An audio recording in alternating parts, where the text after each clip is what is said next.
근데 하여튼 뭐 하락장에 대한 얘기가 좀 있어요. 이거 매일경제 뉴스인데 한번 보시겠습니다. 금리 인상 이제 시작. 영끌 비투족 하우스 푸어 전락 우려가 있다. 그러니까 제로 금리 시대가 이제 끝난 거예요. 한은 기준금리가 1%대로 회귀했다.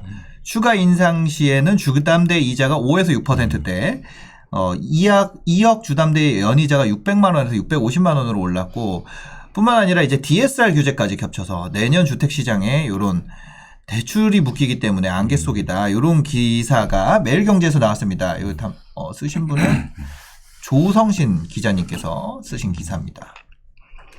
어떨까요? 이게 아무래도 대출이 묶이다 보면 매수 심리에 영향을 줄 수밖에 없지 않나요? 뭐 돈이 없는데 뭐 그냥 뭐 여러 가지 안 따지더라도 대출 안 내주면은.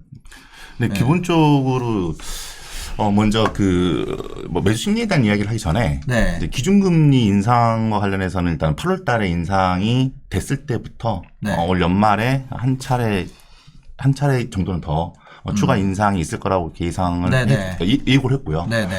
실제 지금 3개월 만에 지금 다시 지난 11월 25일 날 지금 전격적으로 0.25가 더 인상돼서 지금 1%대를 했는데 지금. 그래서 말씀하셨던 것처럼 좀 제로 금리의 시대가 어떻게 보면 이제 마감이 되는 그런 상황으로 이렇게 됐었는데, 실제 이제 지금 현재 가장 큰 문제는 그거라는 거죠. 그러니까 기준금리 인상 속도가 너무 빠르다는 거예요. 아, 속도가 빠르다는 겁니다. 네. 왜냐하면 속도가 뭐든지 천천히 가게 되면 우리가 대응할 수 있는 시간을 볼 수가 있는데 너무 이렇게 속도가 빨리빨리 이렇게 기준금리 인상이 되다 보면 거기에 따라서 뭐 대출금리라든지 그 외의 금리들이 같이 동반해서 움직이면서 모든 거에 대한 심리를 위축시킬 수밖에 없거든요. 심리를 위축시킬 수밖에 없고, 또 하나는 이번에 또 발표하면서 내년 초에 또 인상이 있을 거다 또 예고를 했습니다. 지금.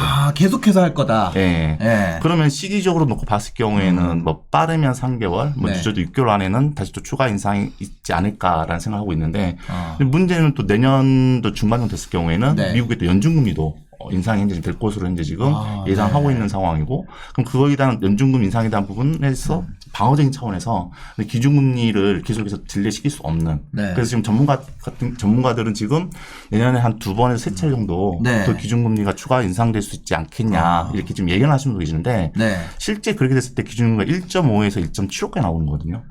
근데 이제 문제는 아직 지금 저희가 그쵸, 지금 현재 0.75에서 1% 올라가는 이 사이에 지금 현재 변동금리가 거의 4% 후반대, 5% 지금 진입하고 있는 상황이거든요. 맞아요. 그러다 보니까 지금 현재 1%대가 현재 지금 인상이 돼서 이게 본격적으로 반영된 시점이 보통 3개월 정도, 2, 3개월 정도가 지난다 한다면 내년 1월을 한다면 기본적으로 5%대는 충분히 우리가 경험할 수 있는 그러한 금리가 될 걸 보고 있고, 2금융까지 넓힌다고 한다면 6%대까지 또 지금 우리가 생각을 해봐야 되는 그런 상황이거든요. 고정금리는 5%대 나오더라고요. 나옵니다 지금. 5.25까지 갔거든요. 그러니까 6%대 진입이 진짜 멀지 않은 것 같아요. 그러면은 이게 주택시장이 그러면 좀 잡히는 분위기로 가나요? 어떻게 될 것 같으세요? 아무래도 이제 대출금리가 인상이 되면 사람들의 매수 심리는 위축될 수밖에 없어요. 근데 지금 현재도 거래량이 분명히 감소하고 있는 모습들이 전국적으로 나타나고 있고요. 그리고 작년 이맘때 대비해서 전국 거래량으로 본다고 하면 거의 8분의 1 수준으로 현재 지금 거의 가까운 상황이 지금. 8분의 1 수준? 예. 그래서 근데 이러한 어떤 그 매수 심리의 위축 장세가 당분간 계속해서 이어질 수밖에 없는. 또 하나는 지금 현재 기준금리 인상으로도 위축됐는데 앞으로 또 인상이 될 거라는 그 예고가 더욱더 사람들로 하여금 뭔가에 대해서 당장 매수를 하지 못하고 일단은 관망해보고 지켜보고 상황을 보자. 이런 식으로 심리가 전환될 수 있는 가능성이 커지는 거죠. 근데 기본적으로 이제 우리가 하락장에 대한 이야기 하는 게 이제 하락의 시그널 중에서 가장 큰 부분이 사실 거래량 감소거든요. 거래량 감소가 되는 거고, 근데 이 거래량 감소가 물량 대비해서 거래량 감소폭이 더 커지면 커질수록 그 시장은 이제 하락장으로 전환될 수 있는 가능성이 있기 때문에 계속해서 이런 매수 심리 위축, 거기에 따른 거래량 감소가 하락의 시그널이 계속해서 근접해 가고 시그널을 주고 있다. 이렇게 이야기할 수밖에 없는 그런 상황이라는 거죠. 어떻게 보면 지금 하락을 좀 염두에 둬야 할 때가 아닌가 하는 생각이 드네요. 근데 사실 지금 장세는 지금 사실 거래량이 감소하기 이전까지만 하더라도 거의 6개월 한 7, 8개월 정도가 소우를 포함해서 전국적으로 보면 매매가가 많이 상승했던 시기거든요. 그죠. 근데 이제 그게 기간 대비 상승폭이 작년보다 더 컸었던 상황이라는 거죠. 기간 대비 상승폭이 컸다 보니까 네네. 지금 현재 상황이 뭐 대출에 대한 심리적인 어떤 위축일 수도 있지만 네. 또 한편으로 봤을 경우에는 높은 어떤 상승에 대한 네. 이제 사람들이 좀 더 이제 쉬어가자. 네. 좀 더 관망해 보자. 아. 네, 이런 것들이 이렇게 좀 더 반영된 그런 모습 좀 보이고 있어서 네. 실제 저는 만약에 정말 이게 어떤 하락장으로 갈 것인지 네. 아닐지에 대한 부분에 있어서는 적어도 최소한 내년 대선까지는 좀 지켜봐야 되지 않을까라는 생각이 들어요. 내년 대선까지는 좀 지켜봐야겠다. 지금 어쨌거나 금리가 올라간다는 거는 비용이 높아진다는 얘기니까. 그렇죠. 그럼 그거를 대비를 하려면 현금을 좀 갖고 있기는 해야 될 것 같아요. 그리고 이제 금리가 올라가는 것도 올라가는 건데 세금도 계속 이제 늘어나니까. 그렇죠. 그거 뭐지 공시가격 정상화 매년 하고 있잖아요. 네. 그걸로 인해서 세금이 올라가니까 뭐 어쨌거나 지금은 현금 모아놔가지고 손해볼 시기는 아닌 것 같아요. 그럼요. 그러니까 네. 현금도 현금인데 우리가 이제 대출 쓸 때도 우리가 이제 고민을 해봐야 될 시기라고 이제 보고 있는 거죠.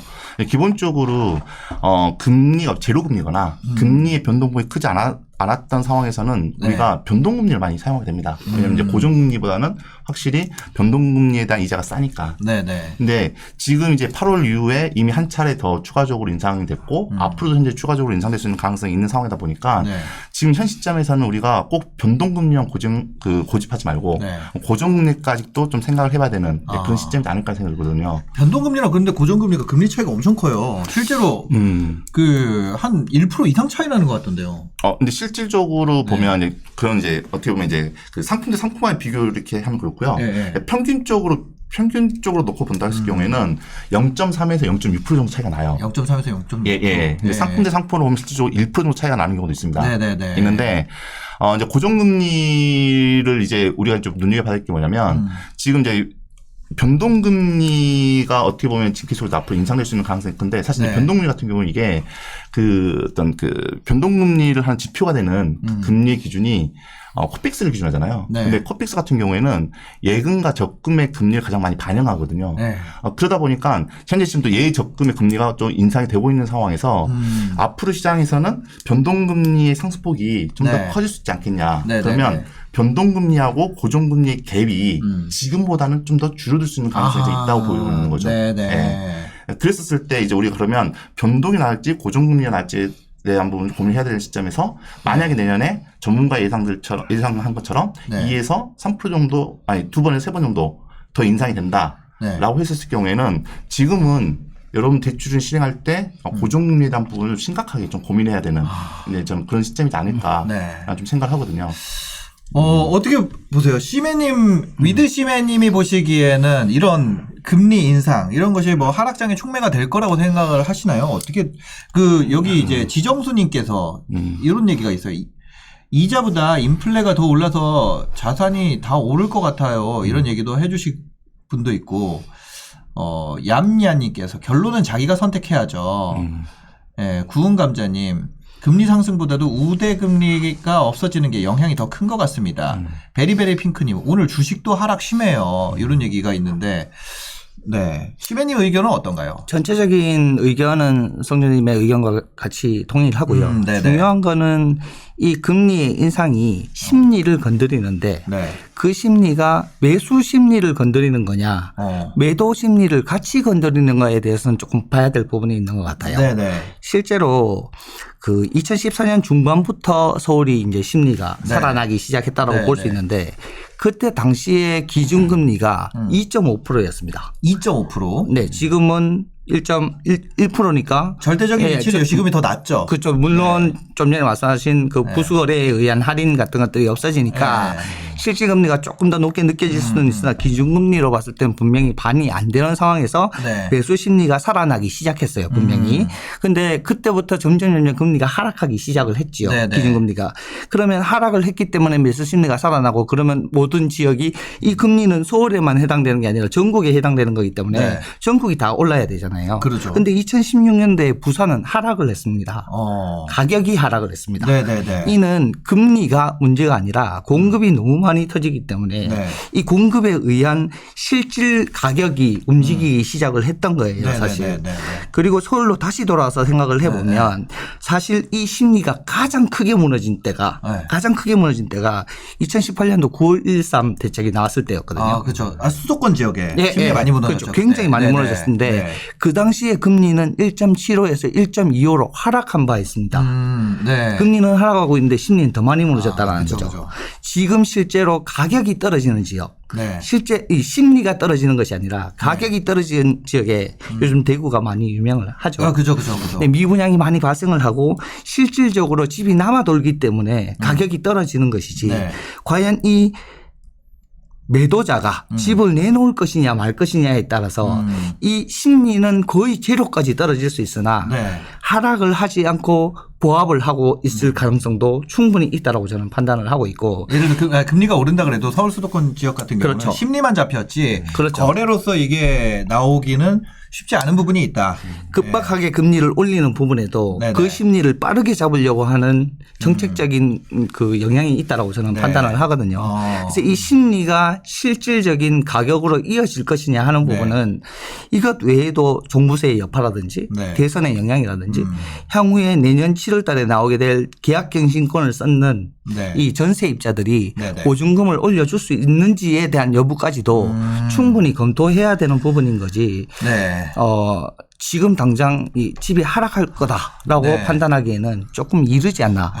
그렇게 하기에는 공급이 너무 부족하지 않나라는 생각도 사실 듭니다. 그죠. 저희가 지금 들어보면 그런 부분들이 확실히 있는 것 같아요. 내년에 이제 임대차 3법 영향으로 인해서 보증금이 한번 상승하는 국면이 파도처럼 올 거다. 그렇죠. 이런 전망들이 지금 뭐 유튜브 쪽에 많이 있거든요. 제가 TV는 안 봅니다만 유튜브에서 전문가분들이 확실히 더 그 공격적으로 얘기를 하시잖아요. 근데 그것이 이제 전세가율이 올라오기 때문에 매매가가 심리는 죽었는데 이게 임대차 3법 종료로 얘가 치고 올라오니까 이 집값이 버티지 못하고 올라간다. 이런 얘기도 심심찮게 들리거든요. 근데 사실 이게 현장에서 나타나고 있는 건데요. 지금 현재 우리가 대출에 대한 얘기를 하고 있잖아요. 그럼 대출은 계속해서 지금 제한되어 있고 한도를 계속 낮춰가는 상황인데 문제는 상장에 나타나고 있는 국면에서 사람들이 그러면 야 대출이 안 되니까 집을 포기할래. 이렇게 보기에는 또 집값이 상승하니까 어떻게 하면 내가 집을 살 수 있을까 이렇게 생각이 전환되고 있는 상황이거든요. 근데 문제는 뭐냐면 분명히 대출을 갚이고 집을 사는 데 있어서는 어떻게 보면 제한돼 있지만 반대로 지금도 전세 가격이 올라가고 있고 그리고 그다음에 전세 가격에 대한 어떤 대출에 대한 부분이 아직까지 제한되지 않는 상황에서 이 수요는 계속 있는 상황이라는 거죠.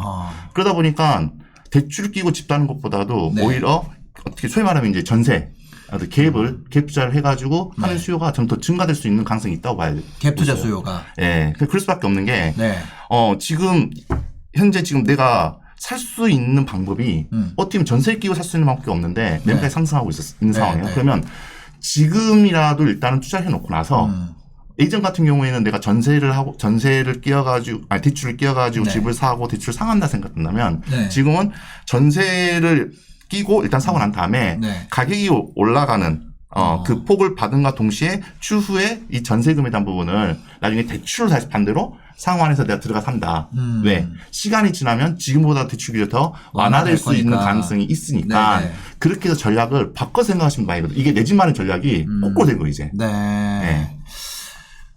그렇습니다. 지금 뭐 일단은 첫 번째로 내년 대선 영향을 고려하지 않고 왜냐면은 두 후보가 정책 방향이 다르기 때문에 대선 영향을 고려하지 않고 지금 예측한다는 게 사실 어떻게 보면은 좀 무의미한 영역일 수 있으나 근데 어쨌거나 이번 금리 인상이라는 시나리오가 지금 이미 나왔기 때문에 이 시나리오가 급격하게 진행됐을 때 우리가 대응할 수 있는 자금을 마련해 놓는 것 이런 것들은 지금 해야 되는 국면은 맞는 것 같습니다. 그렇습니다. 그러다 보니까 이제 본인이 혹시라도 이제 그 주택을 매수했는데 이제 특히 작년 같은 경우에는 뭐 30대 비중이 전체 연령 대비해서 뭐 3분의 1 정도 차지할 정도로 그 사람들이 그 영끌에서 이렇게 샀다고 했잖아요. 근데 이런 식으로 해서 지금 금리가 이렇게 올라가는 사실 영끌이라는 걸 까보면 제1금융권만 쓴 게 아니라 2금융권, 신용대출 심지어는 마이너스 통장까지 끌어쓰는 상황이거든요. 네네. 그러면 지금 현재 상황에서는 예를 들어서 2억 기준으로 놓고 기준을 했었을 때 네. 3%만 하더라도 이게 연 600인데 만약에 이게 6%대 네. 6%대까지 올라간다 하더라도 연 1200에 대한 그죠. 이자를 좀 내야 되는 상황이거든요. 네네네. 근데 이게 나중에 이제 그 마이너스 통장이라든지 신용대출 같은 경우는 이율이 더 높으니 그걸 얼마큼 이제 감당할 수 있겠냐에 대한 부분이고 그게 감당 안 되면 경매는 넘기는 거야. 넘어가는 거 이제. 경매 매물이 좀 증가해서 금리 인상이 돼서 못 버티면은 경매 매물이 좀 증가할 수 있겠네요. 충분히 그럴 수 있는 상황이고요. 네네. 사실 그 심리에 오히려 더 많은 영향을 받는 곳이 네. 일반 주택 시장이 아니라 경매 시장이라고 볼 수 있어요. 사실은. 당연히 그 금리 때문에 대출을 갚지 못해서 나오는 경매 매물이 늘어나는 것은 당연한 상황이고 네네. 여기에 접근하는 그래서 경매를 통해서 물건을 사고자 들어오는 투자자 또는 실수요자들도 네. 그 수조차도 줄어들 수 있기 때문에 사실 이 경매하는 사람들은 오히려 이 리스크를 즐기는 타입이거든요. 그러니까 왜냐하면 뒤에 조금 싸게 산다라는 네. 이 금액적인 차이가 네. 본인의 리스크를 해지해 주는 상황이기 때문에 그래서 오히려 금리가 떨어져서 심리가 무너지는 지역은 경매가 많이 나와서도 좋지만 경쟁률이 떨어져서 오히려 더 좋겠다. 근데 이런 부분은 어때요? 우리가 경매를 보통 한다는 거는 그 KB 시세랑 낙찰가의 차이 그런 거를 활용해서 대출을 좀 많이 뽑기 위해서 또 한 가지 측면이 있잖아요. 네. 왜냐면은 그냥 대출하면은 뭐 나오는 비율보다 그런 것들이 있는데 그 이런 대출이 줄어드는 국면에서 경매가 좀 매력이 떨어지지 않을까 이런 부분도 생각이 드는데요. 그 조건들이 요즘은 거의 주택 그 담보대출 그러니까 네. LTV에 어느 정도는 맞게 나오고 있는 상황이에요. 대출 자체가. 네. 근데 사실 조금 빼놓고 이야기를 하는 부분이 약간 있는 게 네. 사실 올해 너무 많은 가계대출이 나왔어요. 그래서 은행들이 주도적으로 대출을 내주기 시작했습니다. 근데 이게 연간 유지해야 되는 예대 마진율 그러니까 본인이 받은 예금이 있고 네네. 대출이 나간 금액인데 이 차이가 어느 정도는 유지를 해야 되는데 이게 초반에 너무 빨리 무너져 버렸는 거예요. 네네. 그러니까 사실 금리를 올렸다는 것도 문제가 있지만 네. 대출이 안 되게끔 막혔다라는 게 문제가 더 커요. 대출이 안 나오는 거죠. 그렇죠. 그렇죠. 근데 이게 해가 바뀌게 되면 예대 마진율이 다시 세팅이 됩니다. 네네. 그럼 은행은 다시 또 주도적으로 대출을 내주게 되겠죠. 네네. 그때 경매 대출은 조금 더 경락 대출은 조금 더 다른 조건. 예를 들면 네네. KB 시세를 따지지 않고 법사가 그러니까 감정가를 기준으로 따진다거나 하는 네네. 다른 조건을 넣어가지고 대출을 좀 더 용이하게 해줄 수 있는 가능성은 네. 충분히 있다라고 보는데 네. 일단은 기본적으로는 지금 주택담보대출이나 경락자금대출이 크게 차이는 없다라고 보시는 게 오히려 맞을 것 같습니다. 원래 이제 대출이 안 되면은 저희가 보통 이제 뭐 신한이나 우리은행 안 되면은 단위농협, 신협, 수협 많이 쓰잖아요. 그럼요. 그런 쪽도 이제 어떻게 보면 대출이 지금 많이 묶여 있나요? 일단은 예대마진율이 묶여 있는 부분은 네. 동일하기 때문에 아하. 사실 이금융권 대출은 금융감독원 또는 이제 한국은행 쪽에서 큰 영향을 직접적으로 받지는 않아요. 사실은 네네. 조합 형태이기 때문에 자체적으로 이 은행 규정을 이어가려고 하면서 감사를 조금 받는 그런 식인데 네. 그럼에도 불구하고 이 금융권의 가계대출 여신 비중이 많이 늘어나 버렸기 때문에 네. 사실 자체적으로 조금 중지를 하는 경우는 굉장히 많고요. 이는 올해가 처음이 아니라 네. 작년, 저작년에도 연말로 갈수록 대출이 잘 나오지 않는 경향은 충분히 있었어요. 매년 그랬던 것 같아요. 사실 연말로 갈수록 대출 안 나오는 거는 매년 있었던 일인데 이번에 좀 심하게 좀 그런 것 같아요. 네. 그죠. 그렇습니다. 오늘 이런 뉴스도 있습니다. 중앙일보 뉴스인데 변동금리 대출 올해 11% 늘었다. 대출금리 오르는데 왜냐면 금리가 딱 갔을 때 도장 찍으려고 보면은 우리가 이거 인쇄해서 2개 보여주시잖아요. 네. 은행 가면은 여기가 예를 들어서 뭐 5% 나왔는데 여기가 여전히 3%야. 뭐 3.8 이렇게 나와요. 5.02 대 3.8 하면은 3.8 변동금리 쓰게 되거든요. 특히 이제 금리 인상 국면에서는 확실히 고정금리 가격이 좀 비싸니까. 그렇죠. 이런 만약에 이게 1% 차이 이내라면은 변동금리 고정금리 선택하는 게 낫다는 거죠. 저는 1%는 너무 차이가 크고요. 네. 한 0.5 정도라면. 기준으로 해서 네네. 0.5 이내로 들어왔을 경우에는 고정금리를 심각하게 좀 고려를 해봐야 되는 네. 그런 상황이다. 그렇게 판단하는 게 저는 맞다 보고 있고, 근데 이제 지금 이제 본인의 상황에 따라서 이제 그 1금융권 이익금이 달라질 거 아닙니까? 네네. 그렇죠? 그렇게 해서 금리를 이렇게 좀 비교를 했었을 때 만약에 그게 0.5 이상이다라고 했을 경우에는 굳이 그리고 아직까지 그래도 기준금리가 인상된다고 했는데도 불구하고 좀 불안하다 하신 것 같은 경우에는 네. 지금은 변동금리를 하시고요. 그리고 나서 말씀드린 것처럼 0.5 미만으로 들어왔었을 때 네. 그때 고정금리로 갈아타는 것도 지금 하나의 방법이라고 생각하고 있어요. 그래서 중도상환 나오잖아요. 그러면.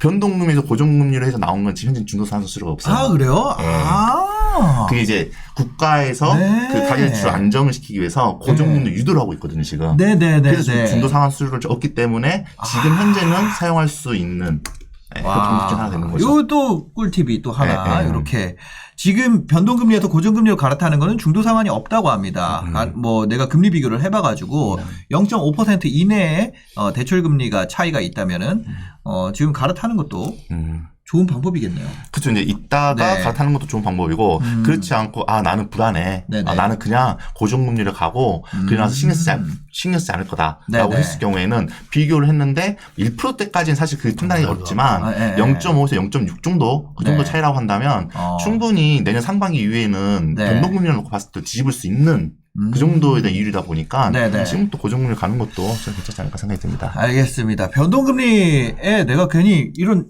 뭐라 그래야 될까요? 변동성이 큰 국면에서 내가 금리 변동에까지 노출될 이유는 없잖아요. 그렇죠. 네. 근데 경매에서는 또 약간 얘기가 다를 수 있잖아요. 그럼요. 왜냐면은 이거 뭐라 그래야 되죠? 잔금하고 나서 나중에 이제 세입자 세팅하고 내가 중도상환만 싸면 금리야 뭐.